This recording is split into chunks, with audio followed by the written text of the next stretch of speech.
welcome back to my channel. Today I'm going to be sharing with you guys a family recipe for the crispiest chicken cutlets ever, and they are so good. I really feel like I have perfected this over the last couple of years, and this is my most requested recipe slash video over on my Instagram. These cutlets are my husband's favorite food that I've ever made, and he could eat these every single day if it were up to him. We're just gonna get into it, and I'm gonna show you guys how to make these. So I already have most of my chicken cut up, but I did save one so I can show you guys how I do it. This is the most important part. I always cut off this fat and just anything that I don't really like how it looks. I don't like to leave that on. Also, you wanna have a good fillet knife. A regular steak knife isn't gonna work well. I got this one on Amazon. I think it was around $20. So this is one chicken breast. You are gonna get at least 4 to 6, sometimes more cutlets out of one. I will kind of press down as I fillet the chicken breast, and then this is how thin I want them to be. Not super see-through, but pretty close. And I'll let you guys know how many I get out of this one. Got about 5 out of that one. This side is a little thick, but that'll be fine. Hands are washed. Now that all the chicken is cut, I'm gonna move it out of the way for a minute and show you guys the batter and how I do all of that. So I like to take 2 bowls. This is actually a pie crust bowl, but it works fine. One for my breadcrumbs and then one for eggs. I only batter my chicken cutlets in breadcrumbs and eggs.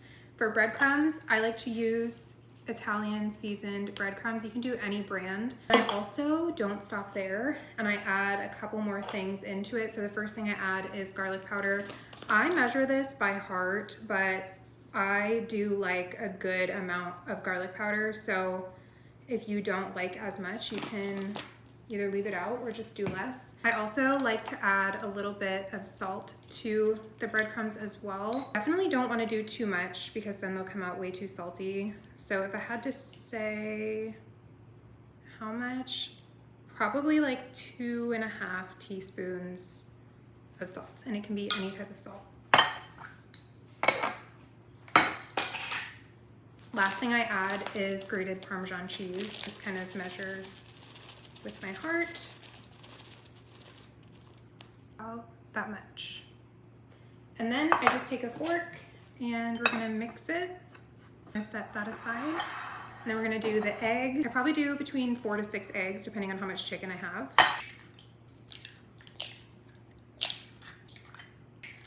They're washed again. Now I'm gonna mix the eggs really quickly. I use the brand Parmesan. Honestly, any extra virgin olive oil, and you can also buy the one that says it's for like sauteing, because there's also olive oils that are for dressing. I will usually look for the one that says for sauteing and grilling.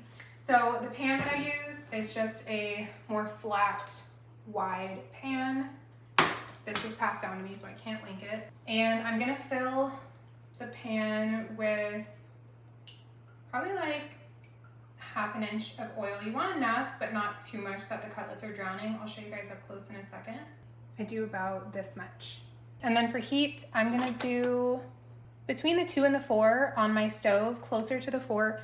I like to get it nice and hot before I start putting my cutlets in. You don't want it so hot that it's like popping. You want it pretty hot. If you put the cutlets in the oil before it's hot enough, they're just gonna kind of sit in there and get really like pale and soggy. I'm just gonna move these right here and my chicken back over. And then what I like to do, just because it makes it easier for me, is I'll take a piece of parchment paper and set it next to me so that when I coat each cutlet, I just set them in a neat pile on the parchment paper.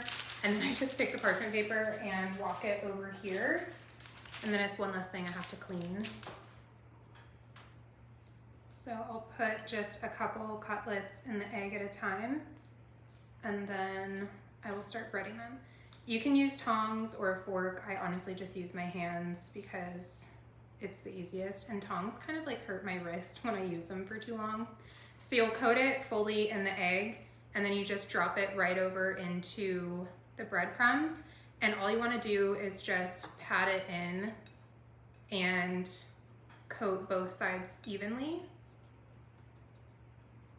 And then you're gonna put that on the parchment paper.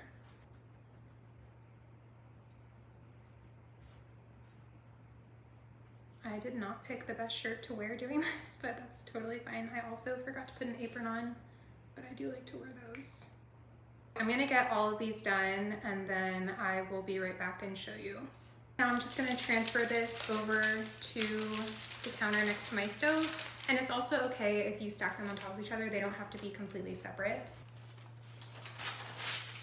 I know my oil is ready. There's just a tiny bit of smoke, not a lot, and the oil is kind of moving a little bit and I can smell it, but it doesn't smell too hot and it's not popping everywhere. So one at a time, I'm just gonna add some cutlets into the pan. You don't want them to overlap while they're in the oil, so I usually only do maybe like 3 or 4 at a time.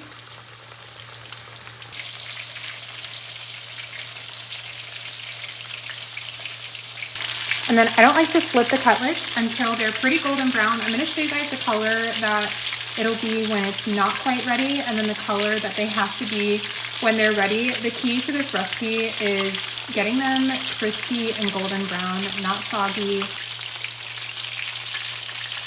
So this color, this is a really good color that you wanna see.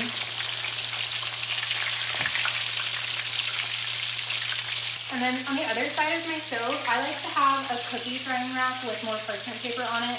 You can also do paper towels. I don't have any, so I just put this down to kind of absorb any of the extra oil, and then they cool while they're on this. And I will try to set them separate from each other while they're cooling so they don't get soggy.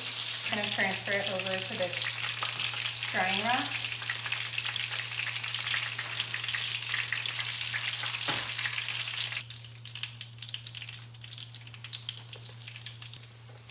And then this is the color that you're looking for.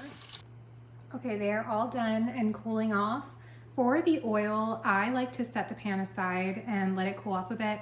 Do not dump it down your drain. It's not good for the drains. I usually will dump it outside over some weeds, like by the corner of my fence, but I wait until it cools off a little bit. So this is the final result.